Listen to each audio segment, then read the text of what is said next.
어쨌든 이 박 시장의 이런 불행한 일 때문에 이 정치권에도 아마 저는 엄청난 폭풍을 몰아올 수밖에 없지 않느냐. 우선 민주당 여권의 대권 지형에도 상당한 영향을 미칠 수밖에 없는 것이고, 문재인 정권에도 그 후폭풍이 만만치 않으리라고 저는 생각을 하는데요. 사실은 지금 박 시장이 뭐 대선 지지율 조사에서는 뭐 3, 4% 정도 선으로 아직은 하위에 있습니다만은 강력한 대권 의지를 갖고 있는 것은 천하가 다 아는 것 아니겠습니까? 그렇죠. 예. 특히 지난 총선 이후에 대권을 향해서 광폭의 그런 행보를 해왔거든요. 그런 점으로 본다면은 어쨌든 민주당이라든가 문재인 대통령이 받을 충격은 거의 패닉 수준 아닐까요? 그죠. 그러니까 대통령으로서는 되겠거든. 우리 문재인 정권은 어떤 정권보다 정의롭고, 어떤 정권보다도 민주적이었고, 예. 어떤 정권보다도 인권을 존중했고, 특히 인권에 관해서는 아주 뭐 문재인 정권 자기들이 아주 그걸 독점하듯이 했거든. 예. 이렇게 했는데 다른 것도 아니고, 하필이면 이 정권 내의 유력한 차기 대선 주자나 된다는 사람이 다른 것도 아니고 바로 자기 최측근의 인권에 대해서 이렇게 한 거 아니에요. 말하자면 인권을 짓밟은 거지. 젊은 여성을 말이지. 예? 이렇게 하니까 문 대통령 자기가 지금 국민들 앞에서는 낯이 없어졌잖아요. 그럼 자기도 이야기를 해야지. 왜 이렇게 됐는지. 민주당도 더 할 말이 없죠. 예, 민주당 뭐 처음 일어난 일도 아니고 엊그저께 지금 오거돈 사건이 난 거 아닙니까? 그때도 제대로 안 했죠. 대처 안 했잖아요. 대처 안 했죠. 네. 그래가지고 지금도 오거돈 어디로 잠적했다가 겨우 나와서 경찰 조사를 받는데 받는지 마는지 그것도 지금 유야무야 대학하고 있죠. 그러니까 이런 일들이 재발되고 있는 거 아니겠어요? 그 이해찬 대표 말이죠. 뭐 걸핏하면 항구령 잘 내린다며. 네. 이번엔 좀 항구령 내리지 말고 자기 입부터 열어서 국민들한테 신속하게 또 진지하게 뭐가 어떻게 되는지 사정 설명을 하고 그 다음에 사과할 거 사과하고 이래야죠. 그 다음에 특히 제가 민주당 그 이해찬 대표를 비롯해서 민주당 지도부에게 부탁하고 싶은 것은 그 피해자들 있잖아요. 이 사람들 자기들이 앞장서서 보호해주고 앞장서서 그 피해 보상을 해주도록 그렇게 노력을 해야 될 거예요. 그런 책임도 안 지고 지금 그 사람 죽어버렸으니 끝났다. 이렇게 되면 그야말로 민주당은 집권당으로서 자격이 없으면 차기 대선 이제 조심해야 될 거예요.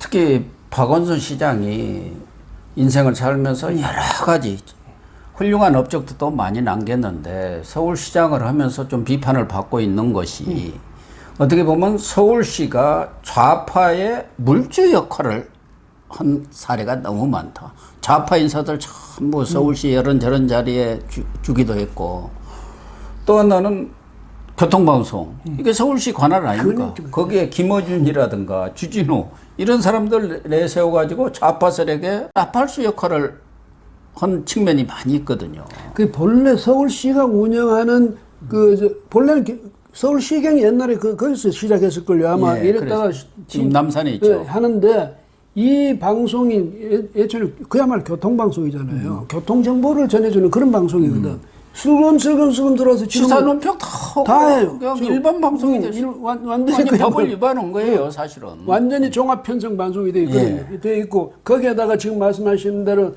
뭐 이른바 진보라는 좌파 인사들 넣어가지고 이게 이제 옛날에 연극도 보면 관중모욕이라는 그런 연극이 있어. 예. 관중모독 뭐 이래가지고 예. 연극이 있었죠. 예. 그런 식의 지금 뭐 이상한 수염도 안 깎고 뭐 아니면 뭐 이상한 옷을 입고 나와가지고 무슨 히피도 아니고 그게 뭡니까? 더군다나 무슨 민간 방송도 아니고 예. 관영 방송, 공영 방송 아닙니까? 그래가지고 이 사람은 그렇게 좌파들의 이제 지지를 받아서 그걸 가지고 대통령 나가는 그 기반으로 삼겠다 생각했으니까 그 생각부터가 잘못된 거지. 왜냐 공인의식이 아니라 이 말이죠. 그 다음에 서울시에서 그동안 박원순 시장이 뭐 여러 가지를 보면 너무 자기 개인 인기를 위한 그런 정책을 많이 이제 세웠고요. 대신에 자기가 해야 될 일에 대해서는 굉장히 특히 이제 자기가 책임져야 될 일에 대해서 회피하는 경향이 있었죠. 아들 문제, 당연 아들 문제만 해도. 예. 아니 세상에 아들 미국에 참 영국에 그 며느리하고 같이 보내놓고는 아들 주소도 모른다는 사람이 어디 있어요. 그런 식으로. 그러니까요. 예, 이런 거 보면 그 사람이 이 세 번씩이나 뭐 당선된 거는 좋은데 그러나 그동안의 시장으로서의 역할이 과연 정말 당당하고 떳떳하고 시민을 위한 일이었는지 이건 한번 다시 정리를 해볼 필요가 있을 거예요. 예. 뭐 열심히는 하셨지만 시장으로서 뭔가 뚜렷한 업적을 내지 못했다는 게 가장 큰 평가 아니겠습니까? 가장 간단하게 광화문 광장을 어떻게 이용을 좌파들한테는 언제든지 개방하고 언제든지 거기다가 뭐 다 해주고 우파들이 거기서 하려면 길을 쓰고 막고 말이지. 예. 예? 뭐 탱크. 그래서 좌파들의 물주 역할을 했다는 거예요. 그러니까. 그럼 뭐 운동장뿐만 아니라 여러 가지 자리라든가 또 뭐 지원 이런 것들을 통해서 거기에 서울시라는 큰 대조직이 좌파의 본거지 비슷하게 되어버렸다는 거죠. 그 오늘날 우리나라 정부도 그렇고 지방 정부도 그렇고 가장 큰 문제가 주민들 그다음에 국민들로부터 걷어들인 세금을 일단 걷어들이면 자기 그게 돼. 마음대로 써요. 서울시장도 마찬가지. 그 예산 가지고 마음대로 써. 그냥 특히 좌파 진영의 이 시민단체나 이런 데는 그냥 막 퍼주고 말이지. 예. 정부도 마찬가지 아니에요. 더군다나 박 시장은 이 대권 꿈을 이루기 위해서 이재명 경기지사하고 아주 코로나 방역 가지고 이렇게 경쟁을 한 게 눈에 띄게 보였고 지난 총선에서도 박홍근, 기동민, 윤준병 의원 등 자기 소위 말해서 박원순 계보 의원들이 17명이나 당선이 되면서 크게 힘을 받았어요. 나는 여의도에 뿌리가 없다. 뭐 이렇게 좀 상당히 의기소침했는데 지금 그 17명하고 지속적으로 정례 모임을 갖는가 하면은 또 얼마 전에 용태 시나리오 내년에 언제쯤 내가 물러날 건가 이런 것까지도 또 보도가 됐지 않습니까? 그래서 사실은 또 과거에 시민단체 같이 활동했던 사람들 또 지난 서울시장 선거 때 같이 뛰었던 사람들까지도 지금 끌어모아가지고 실제 대선 캠프를 꾸린 거나 다름없을 정도로 이렇게 활발하게 활동을 해왔단 말이에요.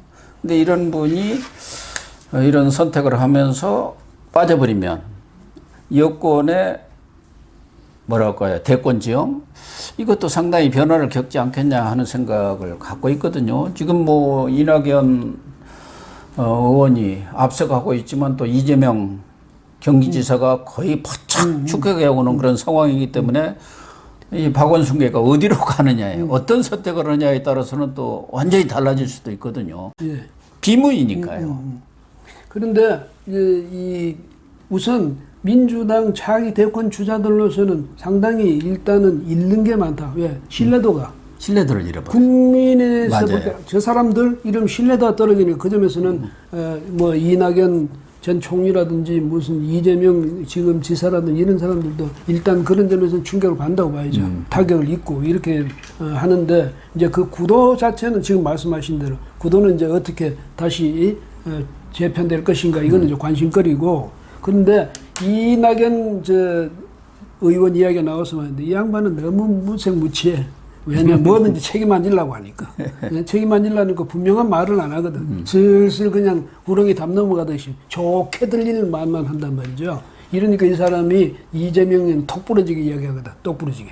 그러니까 아마 그것 때문에 지금 이 지지율이 자꾸 이렇게 슬슬 좁혀져 가는 것 같은데 이낙연 의원도 정말 자기 대권 주자를 주자로서 나서가지고 당선을 목표로 한다면 이 스타일을 바꿔야 돼요.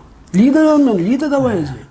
어쨌든 문재인 대통령도 그렇지 않아도 이제 2년도 안 남은 임기에 내임득 현상이 잃고 있는데 이게 결정적인 악영향을 미치지 않을까 하는 생각이 들거든요. 들죠. 이미 남북관계 그게 가장 큰 치적인데 파탄이 났어요.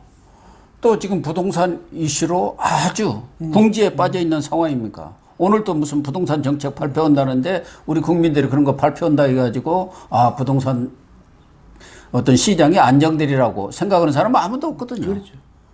그래서 지금 지지율도 아주 급락을 하고 있지 않습니까? 민주당부터도 지금 40%대가 깨져갖고 30% 중반까지 지지율이 떨어졌고 대통령 지지율도 지금 40%대로 내려앉았어요. 대권 주자 문제는 그건 한참 후의 일이고 2022년이니까 현 정권한테는 결정타를 먹일 가능성이 크죠. 그 랜더 현상이 이런 게 더 가속화시키는 거죠. 아니라도 김정은이가 그거 도왔고, 그 지금 부동산이 도왔고 한데, 김현미가 도왔지. 그런데다가 지금 이제 박 시장까지 이렇게 도와가지고 레임덕을 가속화시키는 요인이 되거든요. 그러지 않아도 이제 지금쯤은 대통령 레임덕이 빠지기 시작할 그런 시점이지. 시점인데다 이렇게 되니까 아마 이제 이게 올 연말쯤 가면 정말 심각한 레임덕에 직면할 수도 있어요. 있는데 문 대통령이 보니까 상황 판단이 말이죠. 요즘은 굉장히 무딘 것 같다. 애초부터 그랬던 것 같지만은 뭐냐면 세상이 어떻게 돌아가는지 별 관심이 없는 것 같아요. 오직 김정은이 뭐 이러고 앉았고, 집값 잡으세요. 부동산 값 잡으세요. 이러면 끝나는 줄 알고. 말로 하면 잡힙니까? 네. 그 다음에 월급 많이 주면 경기가 살아나고 성장합니다. 소득 주도 성장인지. 뭐 이렇게 하고 이 사람은 지극히 무사안이라는 그런 마인드의 소유자가 아닌가 이런 생각이 들거든요. 그런데 그렇게 되면 국민들이 안 그래도 좀 긴가민가다가 좀 있다가 이러다가 이런 계기가 되면 정말 이제 싫어지게 된단 말이죠. 그래서 아이고 민주당 정권, 문재인 정권 질린다 질려 이런 소리가 나올 수도 있는 거죠. 저는 노무현 전 대통령이 권양숙 여사의 100만 불, 그 뭐 가족 수백만 달러 그런 문제로 부엉이바에서 투신을 했지 않습니까?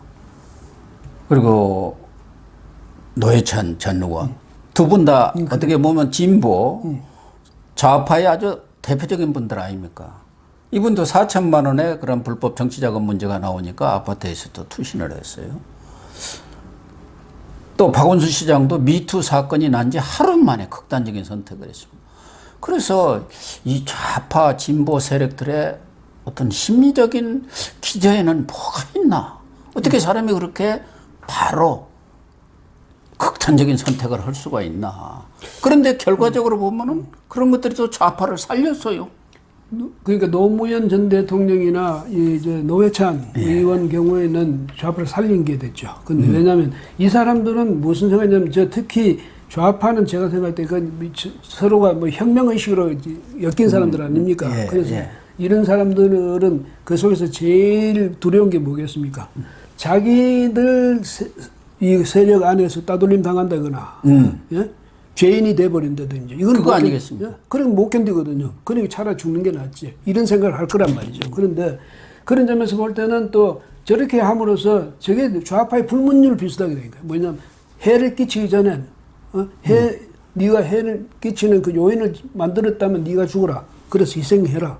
이래서 그 영향이 우리한테 미치지 못하도록 하라. 조직에 미치지 못하도록. 아니, 그래서 저도 이제 박원순 시장이 바로 그런 극단적인 선택을 한 것은 본인의 문제를 떠나서 이게 좌파 전체, 진보 세력 전체한테 아주 치명적인 타격을 가할 수밖에 없다. 그걸 차단해야 한다는 그러한 어떤 부채의식이랄까 부담감이랄까 이런 것들로 정말 고민한 거 아닌가 하는 생각이 들어요. 저는 그것보단 이 사람은 이제 그렇게 되면 좌파 안에서 완전히 따돌림 당할 거다. 그 다른 일도 아니거든. 다른 일도 아니고 이 특히 이제 이런 성희롱이나 뭐 성추행 이런 문제는 노무현 전 대통령의 경우가 또 다르단 말이에요. 네? 또 그러니까 부담을 차단하기 위해서. 그래서 보면 이 사람은 이렇게 했다 해서 차단되는 게 아니라 오히려 오물만 덮어 씌워놓고 간섭이 됐죠. 그래서 이런 거는 앞으로 정말 이제 모릅니다. 근데 일방적인 주장만 있는 거 아니에요. 그렇죠. 네, 그렇죠. 아직은 뭐 일방적인 주장만 있는데 그게 만약 또 수사가 안 되니까 그 전모가 또 밝혀질 수도 없습니다. 묻힐 수밖에 없어요. 예, 근데 만약 그게 사실이라는 게 이제 그러니까 우리가 확인하고 확신할 수 있게 된 그런 상황이 되면 이거는 이제 뭐냐면 박 전 시장 아니야. 네, 그렇게 된 셈이네요. 박 전 시장이 이런 것 때문에 옛날에 뭐 노무현이나 노회찬 이런 분들하고는 다른 영향을 미칠 거란 말이죠. 다른 영향을 미쳤죠. 이것은 그렇게 함으로써도 불명예스러운 일이니까 두고 이것은 민주당 정권의 어떤 안 좋은 마이너스 영향을 미칠 것 아닌가 저는 그렇게 생각해요. 꼬리를 자른 게 아니라 이건 자를 수가 없는 거죠. 어쨌든 정치권으로서는 이제 가장 큰 일이 벌어졌는데 내년 4월 7일 재보선이 있지 않습니까? 예. 지금 부산시장 재보선은 뭐 확정이 된 상태이고 서울시장은 아예 생각지도 못했던 거 아닙니까? 그렇죠. 혹시 경기도나 경남 선거가 있지 않을까 이런 예상을 했는데 서울시장 선거라는 것은 어떻게 보면은 대통령 선거의 전초전 정도를 떠나서 그걸 차원을 넘어서 사실상 서울시장이 된다는 것은 뭐 대권 후보에 바짝 다가서는 그런 상황 아니겠습니까? 그렇죠. 예. 그래서 내년 재보선 결과가 2022년 그 다음에죠 뭐. 의 대선까지도 아주 큰 영향을 미치리라는 점에서 내년 선거야말로 정말 모든 국민적인 관심 속에 치러질 수밖에 없는 큰 선거가 돼버렸어요. 그런데 이럴 때 가장 지금 난처한 사람이 이낙연 의원이에요. 왜? 어렵겠죠. 서울시장 출마 못할 거 아니야. 네. 그렇잖아요. 이미 저 대선 겨냥하고 있으니까. 근데 민주당에서 누가 스타가 하나 나타나죠. 서울시장 선거에 나선다 가지고 막 기세를 올리게 되면 자기는 상대적으로 지금 이 지지도 꺾일 거 아니에요. 예, 그런데 그런 점에서 보면 새로운 스타 탄생이 돼버리면 민주당 내에서 이낙연 의원으로서 상당히 그게 곤혹스러울 거예요. 그 다음에 그렇게 되면 새로운 시장이 다시 뭐 대선에 출마한다든 그런 일은 없을지 몰라도 상대적으로 예. 이미지가 떨어져 버리거든. 그래서 이낙연 의원으로서는 이래저래 지금 고민이 많은 그런 시점이 됐어요. 아니, 민주당도 그렇지만 지금 통합당이 더 기회가 될 건지 어쩔 건지가 더 중요한 것이죠, 사실은. 그런데 이제 통합당이 참 사람이나 세상 일이나 전부 하루 앞을 내다보기 어렵다고 통합당이 그동안에 왜 그렇게 말이죠 패배의식에 젖어가지고 우리 아무것도 안 해 그것은 뒤로 그냥 넘어져 있었는지 말이죠. 왜냐하면 이럴 때서 용기를 가지고 정신 차리고 결집을 했더라면 내년 이게 뭐 불행한 일로 온 기획은 어떤 기획은 내년에 기회가 왔으면 그걸 잡을 수 있는 그런 태세는 늘 돼 있어야죠. 그래서 지금 김종인 비대위원장 온 뒤로 당이 체제를 지금 잡아가고 있는 거 아닙니까? 여러 가지 특위도 만들고 대선 또 내년 재보선에서 어떤 반전의 기회를 삼겠다 이런 움직임들을 보이고 있는 거 아니겠어요? 근데 부산은 이제 지금 미래통합당이 아마 유리해요. 거기는 유리한데 전번에 서병수가 오고 다녔는데 질 때도 별로 큰 표차가 아니었거든요. 그래서 거기는 그런데 서울시장 선거 이게 이제 앞으로 정말 이게 건곤일척의 싸움이 되는 거지. 부산은 시장은 이제 별 관심사가 아니에요. 그러니까. 거기는 뭐 누가 보더라도 지금 텃밭이 뻔한 거고 그러니까. 서울시장이 어떻게 되느냐의 문제 아닙니까? 이 수도권의 민심이라는 게 사실은 여가 인구의 절반이 모여있고 그러니까요. 그게 대세를 장하고 지난 총선에서도 마찬가지 아닙니까? 그래서 이제 여기서 민주당하고 미래통합당이 대결전을 벌이는데 만약에 여기서 서울시장 선거 결과가 양당의 양진영의 기세를 한쪽은 완전히 한으로 치솟게 만들고 한쪽은 나락으로 떨어지게 만들 거라고. 그래서 이제 그 점이 정말 그 다음 해 대선을 앞둔 대선에 못지않은 그런 대결전이 될 거다. 이렇게 봐야 되겠죠. 네, 시청자 여러분. 박원순 시장의 안타까운 선택 정말 거듭 고인의 명복을 빌고요. 그러나 박 시장의 죽음이 몰고 온 이런 정치권의 바람은 현재로서는 가늠할 수 없을 정도의 대폭풍을 몰고 오지 않겠나 그런 생각이 듭니다. 시청자 여러분이나 저나 앞으로 상황을 예의주시하면서 지켜보도록 하겠습니다. 시청해 주셔서 감사합니다.